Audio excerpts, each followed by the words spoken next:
வி.கே.எஸ். இளங்கோவன் அவர்கள் டெல்லியில் செய்தியாளர்களை சந்தித்து வருகிறார். அதன் நேரலை காட்சிகளை பார்க்கலாம். காங்கிரஸ் தலைவர்களும் பாராளுமன்ற உறுப்பினர்களும் இன்றைக்கு செல்ல இருக்கின்றோம். அதற்காக நான் இன்றைக்கு வந்திருக்கின்றேன்.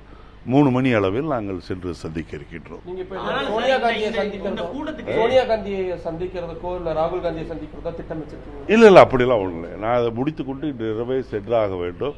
ஏனென்றால் நாளைக்கு விவசாயிகளுடைய உண்ணாவிரத போராட்டம் சென்னையிலே நடக்கின்றது. நாளை மறுநாள் காங்கிரசின் மண்டல மாநாடு திருப்பூரில் நடக்கின்றது. ஆகவே நான் உடனடியாக செல்ல வேண்டும். குற்றச்சாட்டுகள் வைக்கப்பட்டதற்கு விளக்கம் கேட்டுதான் நீங்க உங்களுக்கு அழைப்பு விடுக்கப்பட்டதாகவும் சோனியா காந்தி அலுவலகத்தில் சொல்லியிருந்தாங்க. இல்ல அப்படி ஒன்றும் கிடையாது. சார், ஆனா நீங்க இந்த பேரணியில கலந்துக்கு வந்துருந்தா சொல்லி சொல்றீங்க. ஆனா காங்கிரஸ் கட்சியின் சார்பில் அழைப்பு விடுக்கப்பட்டவர்கள் 6 parliament members, working committee members, அதே மாதிரி வந்து ஆபீஸ் பேரன்ஸ் தான் சொல்லப்பட்டிருக்கு. எந்த மாநில தலைவருக்கும் அழைப்பு வந்து இல்லை. அதை தாண்டி வந்து கலந்துக்கிறாங்கன்னா வாலண்டரியா தான் வந்து கலந்துக்கிறாங்க. உங்களுடைய தாண்டி வாலண்டரியா கலந்துக்கிறார்.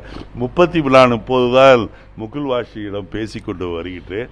எங்களுடைய வார் ரூமில் இருந்து 33 மாநிலங்களுடைய காங்கிரஸ் தலைவர்களும் கலந்து கொள்கின்றார்கள். நேற்றைய தினம் ப. சிதம்பரம் ஆகட்டும் சரி, தங்கபாலு உள்ளிட்ட காங்கிரஸ் கட்சி மூத்த தலைவர்கள் வந்து உங்க மேல கடுமையான குற்றச்சாட்டுகள் வச்சிருக்காங்க. நீங்க வந்து அவங்களை வந்து எந்த விஷயத்துக்கும் கலந்தாலோசிக்கிறதுல தன்னிச்சையா முடிவெடுக்கிறீங்க, காங்கிரஸ் கட்சியின் கொள்கைகளுக்கு எதிராக நீங்க செயல்படுறீங்கன்னு கடுமையா குற்றம் சாட்டி இருக்கிறாங்க. இதுக்கான உங்களுடைய ரியாக்ஷன்? இல்ல, ஒரு சிதம்பரம் தலைமையில் எல்லாம் சென்றதாக நானும் பத்திரிகையில் பார்த்தேன், கேள்விப்பட்டேன்.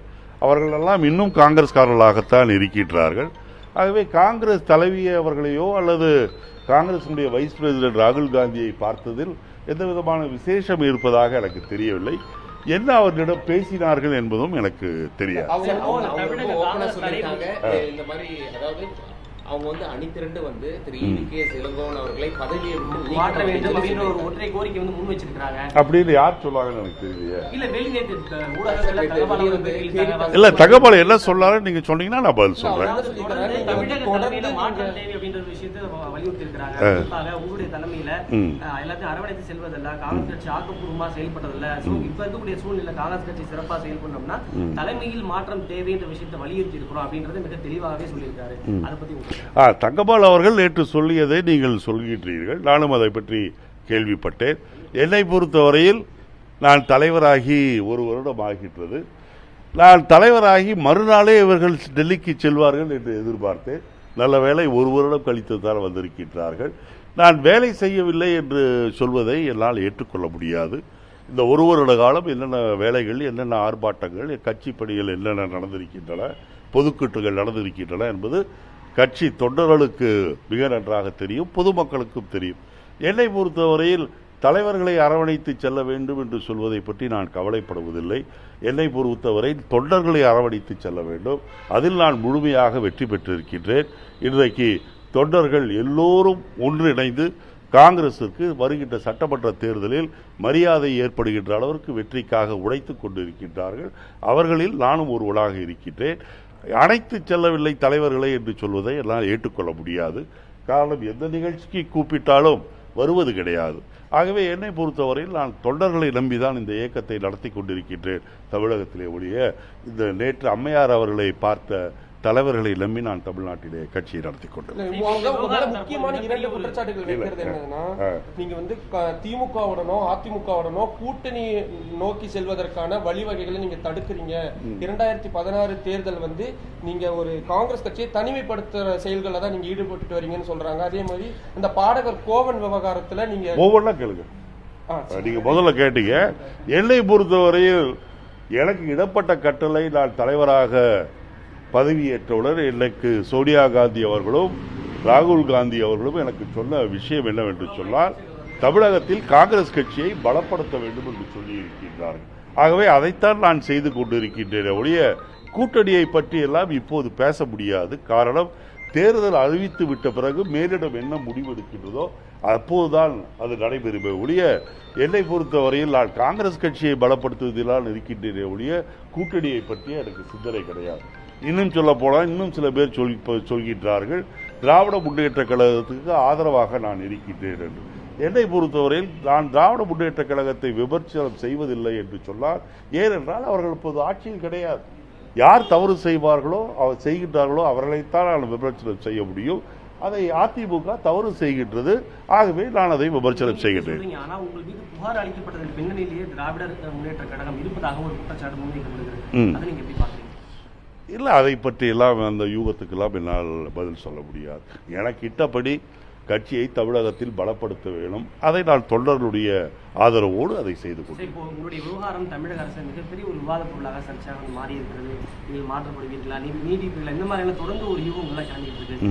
இப்படி ஒரு சூழல்ல இதை பத்தி நீங்க என்ன நினைக்கிறீங்க? காங்கிரஸ் தலைமை அப்படி முடிவெடுப்பதற்கான வாய்ப்பு இருக்கிறதா? நீங்கள் ஒன்றை மிக தெளிவாக நான் சொல்லிக்கொள்ள விரும்புகின்றேன். நீங்களே யூகங்கள் என்று சொல்லிவிட்டீர்கள்.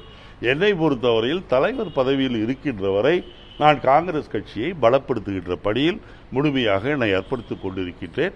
அதே போல்தான் நான் பதவி இருக்கின்ற கடைசி நாள் வரை அதைத்தான் செய்வேன். தொடர்ந்து நீங்க தலைவர் பதவியிலிருந்து நீக்கப்பட்டாலும் காங்கிரஸ் கட்சியோட வளர்ச்சிக்கும் அது மாதிரி செயல்படுவீங்க. நீங்கள் பதவி என்பது யாருக்கும் நிரந்தரமானது கிடையாது. எனக்கு இந்த பதவி என்பதை விட இந்த பொறுப்பை தந்திருக்கின்றார்கள், இந்த வேலையை தந்திருக்கின்றார்கள். என் மனசாட்சிக்கு ஏற்ப, என் மனசாட்சியின்படி நான் இதை செம்மையாக செய்து கொண்டு வருகின்றேன். நாளை என்னுடைய வேலையில் திருப்தி இல்லை என்று மேலிடம் நினைக்குமேயானால் கண்டிப்பாக என்னை நீக்குவதற்கு அவர்களுக்கு உரிமை உண்டு, புதியவரை போடுவதற்கும் அவர்களுக்கு உரிமை உண்டு. கட்சி செயல்படுறது அப்படி இருக்கக்கூடிய ஒரு சூழல்ல கட்சி தலைமை அப்படி ஒரு கசப்பான ஒரு முடிவை எடுப்பதற்கான வாய்ப்புகள் இருக்கு நீங்க நினைக்கிறீங்களா?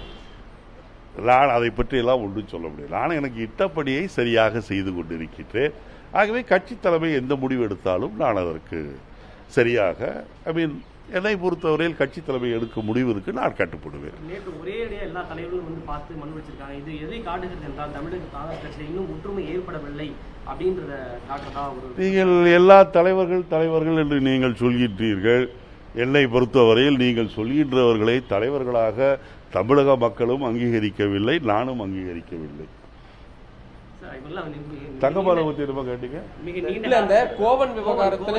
கோவனை பொறுத்தவரையில் கோவன் அவருடைய தீவிரவாத கருத்துக்களை உரியவர்.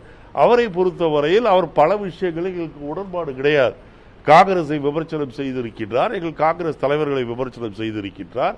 அவர் விமர்சனம் செய்த போதெல்லாம் நாங்கள் பதில் தந்திருக்கின்றோம். ஒரு ஜனநாயக நாட்டில் கருத்து சுதந்திரம் இருப்பது அவசியம். அதே போல அவருடைய பல கருத்துக்கள் எங்களுக்கு ஏற்புடையது அல்ல என்று சொன்னாலும் அதே நேரத்தில் மது விலக்குக்காக அவர் தன்னை அர்ப்பணித்துக் கொண்டு கிராமப்புறத்தில் இருக்கின்ற மக்களை அந்த மதுவின் கொடுமையை எடுத்துச் சொல்கின்ற விதத்திற்கு தடை விதித்தது, அதுவும் தேச துரோக சட்டத்தில் அவரை கைது செய்வதை நாங்கள் வன்மையாக கண்டிக்கின்றோம். அவரை விடுதலை செய்ய வேண்டும் என்று சொல்வதிலே நாங்கள் உறுதியாக இருக்கின்றோம். நீங்கள் அதாவது ஒரு ஜனநாயக நாட்டில் கருத்து சுதந்திரம் வேண்டும், அதைத்தான் நான் சொல்கின்றேன். எங்கள் தலைவர்களை பற்றி அவர் விமர்சனம் நாங்கள் ஆட்சியில் இருக்கும் போதே செய்தார். அப்போது நாங்கள் அவர் மீது எந்த விதமான போலீஸ் நடவடிக்கை எடுக்கவில்லை. மாறாக அவர் சொல்லியதற்கு நாங்கள் எங்களுடைய கருத்துக்களை அதை விமர்சனம் செய்ததற்கு நாங்கள் பதிலடி கருத்து மூலமாகத்தான் சொன்னேமே ஒழிய அவரை போலீஸை விட்டு அடக்குமுறை தளமாக அவருடைய சுதந்திரத்தை பறிப்பதற்கு நாங்கள் முயற்சி செய்யவில்லை. சோனியா காந்தி தலைமையில் ஒரு பிரம்மாண்ட பேரணியாக சென்று குடியரசுத் தலைவர் சந்திக்கிறது காங்கிரஸ் கட்சி. இந்த அளவுக்கு ஒரு பேரணியாக சென்று சந்தித்து ஒரு மனு கொடுக்கிற அளவுக்கு என்ன பிரச்சனைகள் நிலவுது? என்ன பிரச்சனைகளா? இன்று நாட்டிலே சகிப்புத்தன்மை இல்லை, இன்டாலரன்ஸ் இஸ் தேர். இன்றைக்கு அரசியல் கட்சிகள் மட்டுமல்ல, விஞ்ஞானிகள், மிகப்பெரிய எழுத்தாளர்கள், சிந்தனையாளர்கள் அத்தனை பேரும் இன்றைக்கு மோடி அரசை எதிர்த்துக் கொண்டிருக்கிறார்கள். காரணம், இந்த நாட்டை பிளவுபடுத்துவதற்கு, இந்த நாட்டிலே மதத்தின் மூலமாக மக்களை வேறுபடுத்துவதற்காக நடவடிக்கைகள் இருப்பதால் அதை கண்டித்து எல்லா தரப்பு மக்களும் இன்றைக்கு மோடி அரசாங்கத்தை எதிர்த்துக் கொண்டிருக்கின்றார்கள். அதில் ஒரு அங்கமாகத்தான் நாங்களும் இதை தீவிரமாக செய்து கொண்டிருக்கின்றோம். ஆனால் காங்கிரஸ் கட்சிக்கு சகிப்புத்தன்மையை பற்றி பேசுவதற்கு அருகதை மோடி அவர்கள் பிரச்சார கூட்டத்தில் 4000 சீக்கியர்கள் கொல்லப்பட்ட போது இந்த சகிப்புத்தன்மை எங்கே போனது, இதை பற்றி அவர் வெட்கி தலைகுனி அப்படின்னு மிக கடுமையான ஒரு விமர்சனத்தை மோடி இங்கே பேசுவதற்கெல்லாம் எங்களுடைய அகில இந்திய காங்கிரஸ் கமிட்டி தலைமை பதில் சொல்லி இருக்கின்றார்கள். சகிப்புத்தன்மையை பற்றி காங்கிரஸ் பேசாமல் யார் பேச முடியும்?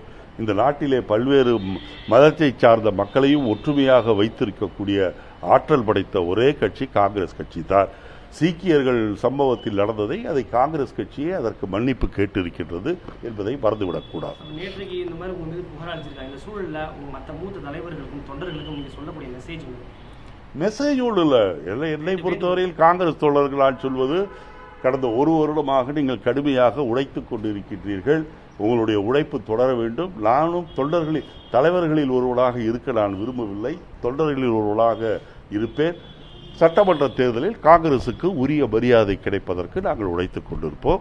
அதற்கு பிறகு நீங்கள் ஒன்று கேட்கவில்லை. தங்கபாலு நேர்மை ஒழுக்கத்தை பற்றி பேசினாரா? நேர்மையான ஒழுக்கமான தலைவர் அதை நீங்க கேட்க மாட்டேங்கிறீங்களா? என்ன நேர்மையை பற்றியும் ஒழுக்கத்தை பற்றியும் பேசுவதற்கு அருகதை இல்லாத ஒரு ஆசாமி யார் என்று சொன்னால் கவிஞர் தங்கபாலு தான். தங்கபாலுவை பொறுத்தவரையில் ஒழுக்கத்துக்கும் நேர்மைக்கும் அவருக்கு மிகப்பெரிய இடைவெளி உண்டு. இன்னொன்று, என்னை பொறுத்தவரையில் என்னை தான் ஒழுக்கமற்றவர் நேர்மையற்றவர் என்று சொல்லி இருக்கின்றார். நான் ஒன்றை சொல்லிக்கொள்ள விரும்புகின்றேன். அரசியலுக்கு வருவதற்கு முன்பு என்னுடைய குடும்ப சொத்துக்கள் எனக்கு எவ்வளவு இருந்தன, அரசியலுக்கு வந்து இத்தனை ஆண்டுகளுக்கு பிறகு இப்போது என்னுடைய குடும்ப சொத்துக்கள் எவ்வளவு குறைந்திருக்கிறது என்பதை என்னால் ஆதாரப்பூர்வமாக காட்ட முடியும். ஒழுக்கத்தின் எடுத்துக்காட்டாக இருக்கின்ற தங்கபாலு அரசியல் வருவதற்கு முன்பு அவருக்கு என்ன இருந்தது, இப்போது என்னென்ன இருக்கின்றது என்பதை பற்றி விவாதிப்பதற்கு நான் தயார். அவர் தயாரா? ஒருவர் மட்டுமே